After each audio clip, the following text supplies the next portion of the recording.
আগের লেগে গোল পেয়েছেন, এবার গোল পেয়েছেন গুরুত্বপূর্ণ সময়ে। শেষ পর্যন্ত যে গোলটাই হয়ে যায় ব্যবধান। আর তাই তো ম্যাচে ফিরেও লাউতারো মার্টিনেজের গোলে বাড়ির টিকিট ধরতে হয় বায়ার্ন মিউনিখকে।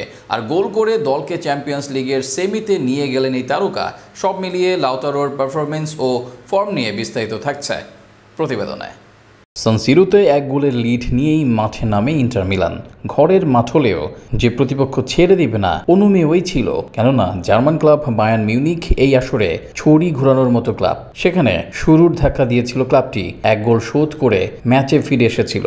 কিন্তু লাউতারো মার্টিনেজ সেখান থেকেই হলেন দলের ত্রাতা।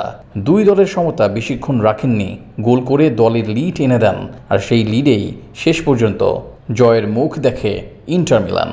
ম্যাচের 55 মিনিটে বাম দিক থেকে কর্নার করেন ইতালিয়ান ডিমার্কো। সেখান থেকে বল ক্লিয়ারের চেষ্টা করেন জার্মান তারকা জোশুয়া কিমিখ। তবে সেই বলটা বিপদমুক্ত করতে পারেননি তিনি। সেখান থেকেই বল পান লাউতারো মার্টিনেজ, দৌড়ে এসে করেন দারুণ এক ফিনিশিং। আর তাতেই গোল আদায় করে ইন্টার মিলান। শেষ পর্যন্ত সেই গোলেই হয় ব্যবধান। 1 গোলের ব্যবধানে জয় পায় ইন্টার মিলান।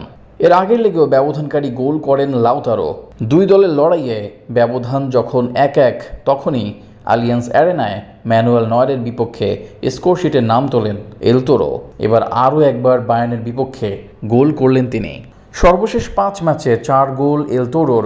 সবাই বলে এটা নাকি তার অন্যতম বাজে মৌসুম। আর সেখানেই 21 গোল করা হয়ে গেছে এই আর্জেন্টাইন তারকার। সাথে আছে আবার 3 অ্যাসিস্ট। জাতীয় দলের হয়ে কোপা আমেরিকায় 5 গোল করেন। বিশ্বকাপ বাছাই পর্বের শেষ 4 ম্যাচে করেন 4 অ্যাসিস্ট। এর মাঝে গোল পান সর্বশেষ 2 ম্যাচে। ক্লাব ও জাতীয় দল সবখানেই লাউতারো জয় করে যাচ্ছেন। এই লাউতারোকেই আগামী দিনে চাইবে ভক্তরা। বারবার পারফর্ম করেও আন্ডার রেটেড থাকেন, ব্যালনের রেস থেকেও থাকেন দূরে। এবার সেই খরা পূরণ হবে কিনা জানা নেই। তবে ভক্তদের মাঝে নিজের জায়গা যে পোক্ত করতে পেরেছেন লাউতারো, তাতে কারো সন্দেহ নেই।